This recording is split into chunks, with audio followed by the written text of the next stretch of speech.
Welcome back to the Australian First Responder Foundation interview series. My name is Wade Norrie and I'm the chair of the board for the Australian First Responder Foundation. With these interviews, we aim to educate, inform and inspire through conversations with key people in this space. The Australian First Responder Foundation is a charitable organisation committed to looking after mental health and wellbeing of our volunteer emergency first responders, those who look after our communities. Today, Dee Milenkovic, board member with the Australian First Responder Foundation, will be interviewing Grant Wargren, who has been a member of the New South Wales RFS for 45 years and has fought fires and led strike teams to fires across New South Wales and to other states including Queensland, Western Australia, ACT and Victoria. Grant's a senior volunteer at the Hornsby-Ku-ring-gai district for the past 5 years, which has a membership of some 1,200 members and volunteers. Several years ago, Grant retired as his role with the director in the New South Wales Department of Education and now does some part-time work with the Churchill Trust as the New South Wales Regional Secretary. He is also the Vice President of the New South Wales Churchill Fellows Association. He's married with 4 adult children, 3 of whom have been volunteer members with the New South Wales RFS. We hope that you'll share these interviews with your own communities and help the AFRF help look after those who look after us. Good morning, Grant. Thank you so much for joining us. Nice to be here, Dee. Lovely to meet you too. Now, let me confirm the pronunciation of your surname. It's Grant Wargren. That's correct. Yeah, not Grant Wargren, Grant Wargren. No, oft mispronounced, but you've got it 100% right. Oh, fantastic. Where's that surname from? What's your background, Grant? Swedish. My father was an immigrant after the war, and yeah, mix of Swedish. Oh, that's Swedish, and yeah, mum's side was Scottish. So yeah, a bit of good Viking blood there. Yeah, very nice. Maybe that's the reason you got into this life of adventure. So you've been a member of the New South Wales Rural Fire Service for nearly half a century. That's incredible. How on earth did that happen? Now you're really making me feel old, Dee. This is cruel. Actually, what happened was back in the 1975, I think it was, there was a fire in the Wesley area. I wasn't a member of those days, and yeah, we thought it was fairly exciting and so forth. And the next year I was playing cricket in the Oval and I was one of the opening bowlers and I've been hit all over the paddock. And being a summer's day, I could see some smoke and hear sirens. And I thought to myself, that has to be more fun than what I'm doing today. And yeah, so I went down to the local bushfire brigade and joined. Way back in 1975. Yeah, a little bit later than that, but yeah, nearly 77 by the time I got there, at just the end of 76, yeah. Okay, fantastic. So originally it was because it looked like more fun than cricket. It definitely did at the time, on a hot summer's day when you're being smashed all over the park and you're not going to bat, and yeah, anything was going to be looking more appealing at that stage. So yeah, when I joined it, I didn't know anyone there. So yeah, it was an adventure, meeting a whole lot of new people as well. Tell me about those early days. What was the training like and what kind of action did you see? Yeah, look, those early days were very different to now. In some ways, I hate to say it, but it was possibly more fun because work health and safety wasn't the thing it is these days. So natural selection took its place, which was good and bad. If you survived, it was good. But our training was basically done by the people who were there, and we learned by experience. We learned by hearing stories. The equipment we actually, some of it built ourselves, so you knew the stuff far more intimately than we know it these days. So yeah, it was a very different experience to what a volunteer has coming into the service now. Yeah, and look, there were lots of incidents then, and there are probably more incidents in those days than now, because in those days, everyone had a backyard incinerator and people did burns out in the rural areas without getting permission, and no one took any notice of any smoke in the air. So fires that would otherwise today be put out very quickly were ignored until they became a larger issue. So yeah, there was far more opportunity there for getaway fires than there are now. So for those who aren't aware of what the New South Wales Rural Fire Service does, can you give us a little bit of a background on the organisation? Yeah, sure. Look, the Rural Fire Service in New South Wales is the largest firefighting organisation in the Southern Hemisphere. We have some over 70,000 volunteers around New South Wales. We look after, I think it's around about this stage, 95% of New South Wales. is Rural Fire District, which means we look after all those incidents in that area. So as an example, for my area, I'm in the Hornsby-Ku-ring-gai area. From everywhere north of Barara Station or west of Galston Gorge is Rural Fire District. So the Rural Fire Service attends all the house fires, car fires, truck fires. We've done aircraft crashes, train accidents, with a responsibility for looking after the fires in those areas, not rescue. Over the last year or two, we've actually, as a service, taken on a rescue capacity in some country areas where there's no other accredited rescue agency within a reasonable distance. So there are 5 Rural Fire Service rescue units out in places like Louth, Wilcannia type areas where there aren't other services to provide that. Okay. So you mentioned that you've fought fires all over the place. And I understand you fought fires across Australia and across New South Wales. Can you tell me about some of the most memorable fires that you've been a part of, if that's the correct wording? Yeah, no, that's fine. I suppose the most memorable has to be the Black Saturday fires in Victoria. I took a strike team down there, and we didn't arrive in the Holocaust stage of that. We arrived just after that, obviously. And we did a lot of stuff around the King Lake area and where the fires really impacted severely. And then we moved further down south to Wilson's Promontory, where there weren't any other resources at the time. So that really stood out, and I guess the loss of life and property there was fairly devastating to see. So I suppose from an interstate perspective, that would have to have been the most impactful. But look, there have been other really interesting experiences. Fires in Western Australia. I took a strike team for the first time any other agencies from outside Western Australia had gone over to fight fires in Western Australia 6 years ago or so, I suppose it was. And it was a very different experience among the forests there because the trees are just so large. It's so different to fighting fires over here in the east. A couple of years ago, I went up to Gladstone to the fires there. And again, that was another different sort of fire because they don't have those sort of fires up in these, what are traditionally rainforesty type areas.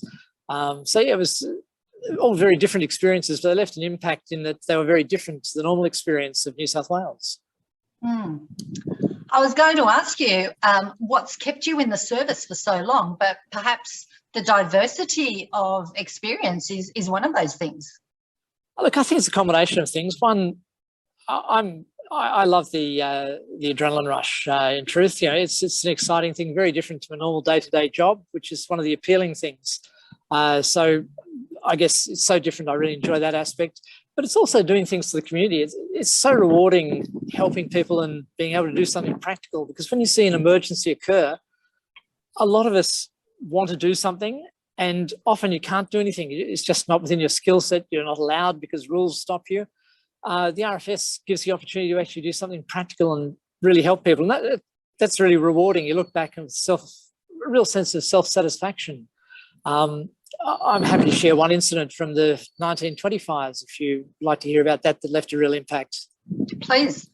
Sure. I had a strike team down in the south coast, just south of Nowra, and we were sent into a little village where there was only the local brigade. The fire front was impacting on the village, and we were doing some stuff for the fire there, and we had it pretty much contained along where the houses were, and I was looking to redeploy the team elsewhere, and one of the trucks was ahead of me. Someone came dashing out and said, "Oh, one of the old guys here has just had a heart attack."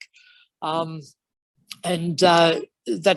couple of the crew went in, and I wasn't far behind, and took my AED in there. There was an elderly gentleman, 80, who was blind, who'd actually fallen over, hit his head and stopped breathing. And to cut a long story short, we kept him alive for about 20 minutes until the ambulance got there.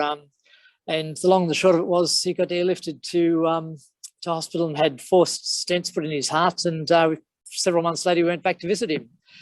So yeah, things like that where you can actually do something and make a huge difference to someone's life. It's really rewarding. Absolutely. So when you speak about fighting fires, how does this physically happen? Are you buckets or hoses? Tell us about the actual practicalities of fighting a fire as a volunteer. Look, the practicality of fighting a fire, firstly, is be prepared to wait. Patience is a virtue. But when you actually come to fight the fire, it's very physical. It's very draining. People are very close to an incredible heat source, obviously, wearing long sleeves, long jackets, you're fairly encased in gear, and you're generally doing it on a day of 30 plus degrees. So physically, it can take a lot out of people. There's also, when you're faced by a major fire front, there's also the sound. When a fire is coming towards you, some people express it like a steam train coming towards you. It makes that roaring sound, crackling sound. And so it can be quite intimidating if you don't know what to expect. Particularly if you're in a moderately safe area, not a very safe area, and you think, hang on, this could get dodgy. So I guess every fire is different, but certainly for bushfires, it's very hands-on. Again, depending on the fires, there are different ways of fighting fires. There's direct firefighting, where you're actually close to the fire front, and there's indirect fires where you're lighting backburns and so forth. So it's very independent. And then, of course, you have house structure fires, which are, again, another difference, where you actually have to go inside a burning building, and there's a number of risks involved with that, obviously. And that can be fairly scary for people doing that if they don't know what they're doing or they're feeling a little insecure. So it really depends on the fire as to what it's like. And you mentioned that this firefighting is very different to your day job, and it provides a nice complement. What is your day job? You did mention that you are were a director in the New South Wales Department of Education before you retired.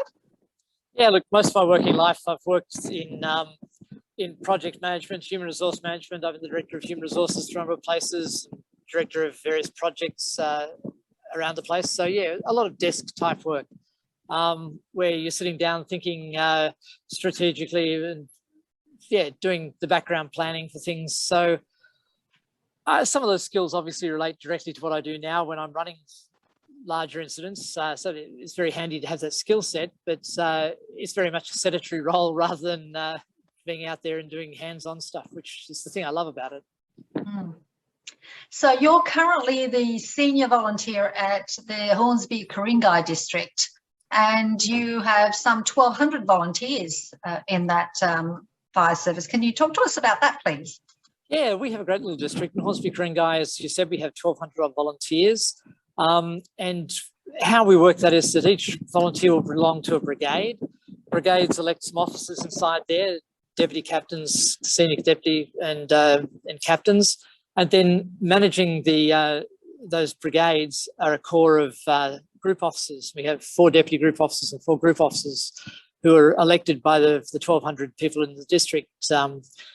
So yeah, basically it forms a management structure, and we have some paid staff, a district manager, and a staff that works for him that organise a lot of the logistics that make, and the administration, I suppose, that makes the RFS and the district work. So yeah, basically the group officers, I'm the senior of those group officers at the moment, and yeah, our role is basically to manage large incidents, to support the brigades, help the captains whatever way we can. One of the skill sets we look for in people who stand for group officers positions is that they've been either the captain or senior deputy in a brigade, so that they understand what makes a brigade tick and can give that real life advice, just not book advice. So Grant, as you're aware, the Australian First Responder Foundation was set up to look after those who look after us. Both the paid and volunteer first responders, who are the ones our community relies on to be first on scene when there is an accident, when there's a fire, when there's danger, when there's loss of life, they get to experience things that the general broader community will never experience, fortunately. And some of those experiences can really impact a person's mental and emotional health negatively. Can you speak to that? What you know, in your lived experience and your expertise of 45 years in the New South Wales Rural Fire Service, what are some of the mental health issues that our volunteer firefighters face? Yeah, look, they're many and varied. My first experience of that, which I didn't at the time understand, which is unfortunate for the person involved, was back in the 1994 fires. And that was a very bad fire season. It was the last big one, shall we say, before the 2019-20 season in Sydney. And we were going to a lot of places. Where 3 big days in Sydney, where the first day we sort of broke even, the second day we lost more than we saved, and the third day we broke even again. And there was one chap on the crew that I was on who was asking, saying, oh, maybe we need a break. And the rest of us were young and excited and saying, oh, no, too many calls, we got to go. That guy never went back and fought another fire. He still stayed involved with the service, but he, on windy days, hot windy days, I talked to him. He was a friend. I talked to him. He said, oh, geez, I'm really worried about that. And we really didn't understand. We didn't understand that the critical incident stress issues that could occur just through the pressure of seeing all those homes being lost. And it was very face-to-face firefighting. It was in your face. And we didn't understand that. So, yeah, that had an unfortunate impact for him. In saying other things, the other area that really hurts is where we have fatalities. And that, I suppose, is a close second to injured people. I suppose fatalities can impact people very differently. I know I suppose the worst incident I've seen there is where a miner has been killed, and we've had members of the crew who've been of an age group where they had children the same age. And yeah, the important thing there is to try and make sure that they aren't too closely involved with some of the messiest parts of this, and to go back and talk at the station and talk about what they've seen and just try and check it out and talk through the things. And then you get incidents where some of the things stay with you. You might remember, probably the last year we had an accident at Brooklyn where a boat exploded. It had just been being refueled. There are a number of people in their 20s on it. And when I got there, unfortunately, some of these people have been severely burnt and the skin was just basically dripping off them. And yeah, things like that stay with people. And yeah, it's important to talk about it, to live through the experience, I suppose, with others, so that you don't hold it in. Because certainly in my experience, the holding it in really makes things so much worse if you can't share and find some commonality with other people and express how you're feeling. So that camaraderie with the other people who you're volunteering with is something that you haven't really spoken about, but I think I can hear that that's a really big part of why you volunteer and why other people volunteer. Am I right in saying that? Look, it's really so important. I think about the guys I started off with back in the day, and there are a few of them still around, but there are a lot of those guys that I've trusted my life with repeatedly. And that's, to me, the really important thing. It's not the sort of relationship you have with other people in other work environments. If you're in a situation, you're relying on them to have your back, and you could well get killed or seriously injured, and you trust them. And similarly, they're expressing that trust in you.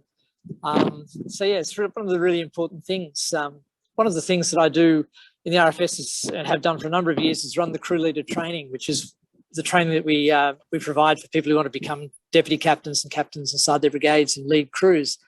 And as I say to them, now you're becoming a deputy captain in your brigade, you have more responsibility than anyone else in the RFS, because the crew leader on that truck is the only person who can kill the other 5 people on the truck. I might be the IC of the fire and I can put you into a really dangerous position, but you have to decide if you're going to stay there and you're going to actually fight it in that position or retreat. So it's on your head. So, and that's the sort of trust you have to have in a crew leader and the people around you. So yeah, it really builds a camaraderie. It's, yeah, a very unbreakable bond in a number of occasions. So you spoke about in the 90s that a friend of yours who, who never went back to fight another fire after a particular incident, and you said we didn't understand at the time. What was it that you didn't understand at the time that you understand now? And how would you respond to that same situation today, given everything you've said about, the responsibility that you have for others and the tight-knit support that your peers, and you have for each other? That's a necessary part of doing this work. Yeah, look, in those days, we didn't understand what critical incident stress was. If someone didn't want to stick it, you're a wuss. And we understand now that that's it's very old dark age type thinking. We understand now the mental issues that are associated with CIS. And obviously, if something like that was to arise today, you'd have several options. If you could, you'd say to the crew, okay, look, we're going to take a bit of a break at the moment and check up on the person to see how they are.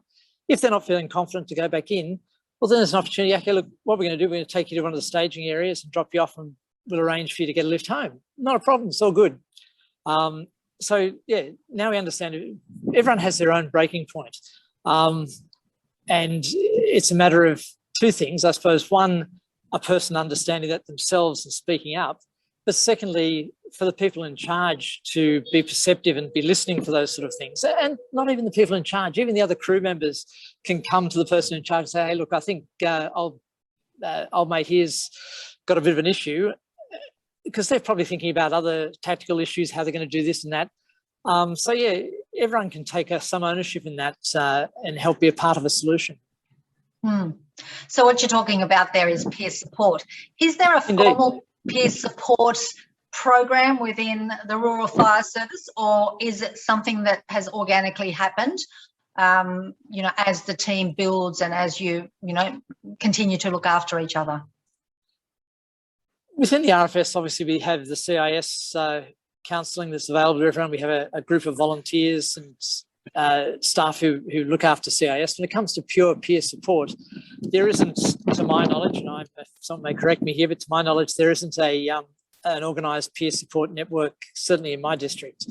What we do have is a district chaplain who takes on a strong role with that, and where we have issues which we think could be helped, we use the chaplaincy service. We also have now in the RFS, in every area command, 2 psychologists who can assist, along with obviously access to the CIS program and an external employee assistance program similar to that for volunteers, where you can receive some counselling sessions as well. But really, the true peer support in the RFS that has been my experience over the years is the gathering of people at the station, sitting around talking and forming that close bond. Unfortunately, since the 2019 20 fires, we've not been able to do that apart from occasionally because of COVID. And that was one of the really unfortunate things about COVID's fairly much immediate follow-up. No one got to talk about a number of the experiences they had in 2019 and 2020.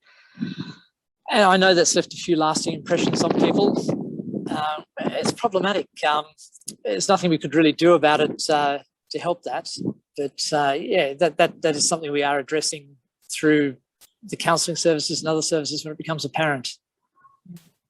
So are you saying that it's vital in situations like this for people to have an opportunity to decompress and to be heard and to get things out of their head and off their chest with people who understand what they're talking about?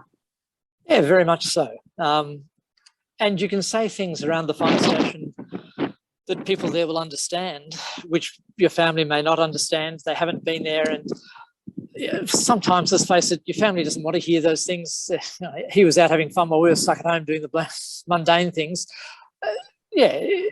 Sometimes at home, obviously one's partner obviously cares for you and everything, but sometimes they don't share the same experience or enthusiasm for what you're doing. And you've mentioned about several incidences that have left a lasting mark on you, the good ones and a couple of distressing ones. Have you personally suffered any, really negative effects as a result of your 45 years in the Rural Fire Service, or have you managed to get away pretty much scot-free? I'm one of the fortunate ones. I've got away pretty much scot-free, and as my wife would say, it's my personality. I tend to look to the bright side, and I tend to forget things a little more rapidly than I possibly should. I find it very hard to, for instance, hold a grudge. I don't care that much. So, I'm happy to let things pass and compartmentalise things fairly quickly. So, nothing special I've done. I'm just fortunate in that regard.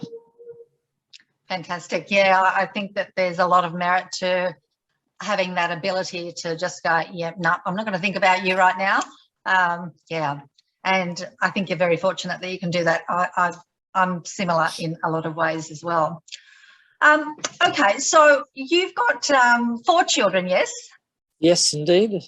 And three of your children followed you in to the Rural Fire Service. Did you talk them into it or try to talk them out of it? No, they say I have 2 boys and 2 girls, and the boys were keen. They were hanging around the fire station as kids, and doing that sort of thing. And so when they got to an age, I, along with a couple of the other guys, started up a juniors program for them and got them engaged. And for a couple of years, we were keen to make sure the kids who got engaged were 14 or over, so we didn't have to entertain them for too long and they didn't lose their enthusiasm. And yeah, they progressed into the fire service.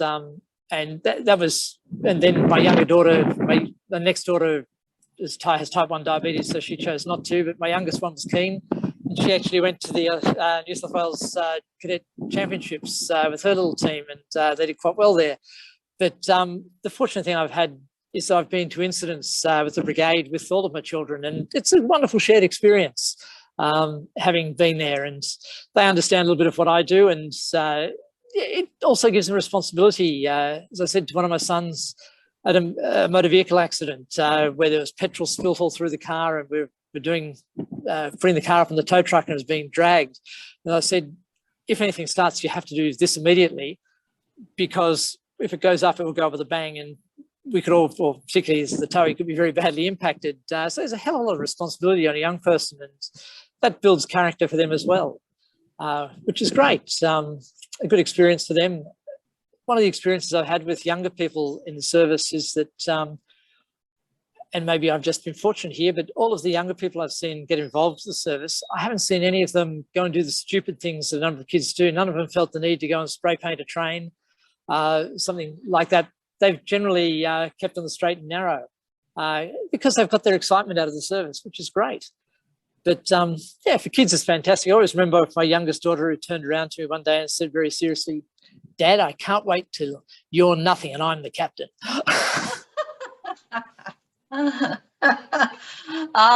She just can't wait to boss you around and exactly. Yeah. It's never stopped her before, but well, I think that this is really wonderful to hear, Grant, because whilst many first responders do get themselves into trouble with the stuff that they're seeing, and it can impact them severely if it's not addressed properly. There are plenty of first responders who are in their roles simply because they love the adrenaline, they love the camaraderie of the team, they love the skills that they're learning and the responsibility that they're given, and they love that opportunity to help people. And it's so wonderful to see that you are talking about that stuff after 45 years, to be focusing on what's positive about being a volunteer first responder. And, you know, you're speaking as a mentor who's able to inspire younger people to join the service and tell them, hey, this is great fun, this is good for you. And yeah, I'd really like to acknowledge the fact that you are so positive and, you know, giving everyone who's going to listen to this interview a wonderful impression about what it is to be a volunteer first responder. yeah, look, it is pretty good. It offers so many rewards to each person individually. And if you have a family and you engage your family in it, it really does pay benefits to the family. They benefit from it. They learn a whole lot about the community. They grow as human beings. There's so much benefit in it these days, and always has been. And that's why you see in the RFS a number of families, you'll see a continuance of the family involvement through generations. You look at Shane Fitzsimmons, the ex-commissioner from RFS, whose father was involved with the RFS. You look at Greg Mullins, ex-commissioner from Fire and Rescue, who's now back with the RFS, whose father was from 50 years service in the RFS. You see it through a lot of families. They're the high-profile ones, but there are hundreds and thousands of country kids who've grown up that way, and city kids living on the urban interface who've grown up that way. And it's a great thing. I'd like to talk about retreats now as a way of providing first responders an opportunity to do that debriefing that's been denied them as a result of COVID. So you spoke about the fact that it's been problematic, that volunteers haven't been able to debrief after those 2019 fires, and I think that's happened in some other services as well. And if they haven't had that opportunity to go back and forth with their peers in a safe environment to, talk about the good stuff, talk about the scary stuff, and if that stays with you and isn't resolved, then it can lead to serious problems. So one of the things that the Australian First Responder Foundation is wanting to do is to provide an opportunity for first responders to do exactly that, to go away on a retreat with peers, to spend a weekend completely in a safe environment, to have that opportunity to debrief and rejuvenate and get themselves ready to get out there and do it again. Have you yourself had any experiences with retreats or know anything about retreats and how they work? Yeah, sure. I've done things like that through church groups, and through I actually did some time. I was a counsellor for Lifeline in my younger days, and we did some of that. And certainly, we saw through that an opportunity to build understanding and empathy with people as well. So yeah, retreats are a fantastic opportunity to grow, I suppose, because you're growing from the experience of other people. You're learning how they cope with things. You're learning how they respond to things. You're sharing experience vicariously with them, which is a great opportunity to develop your own skill set, and be that skill set a practical one or simply one of resilience. It can pay a benefit. So yeah, look, I think the idea of the first responders retreat is a good one. And it's not just something for people to go along to who are broken or feel they're broken. It's something that other people, anyone can benefit from, because you never know when you're going to see that thing that's going to upset you, or when your life is going to take that turn.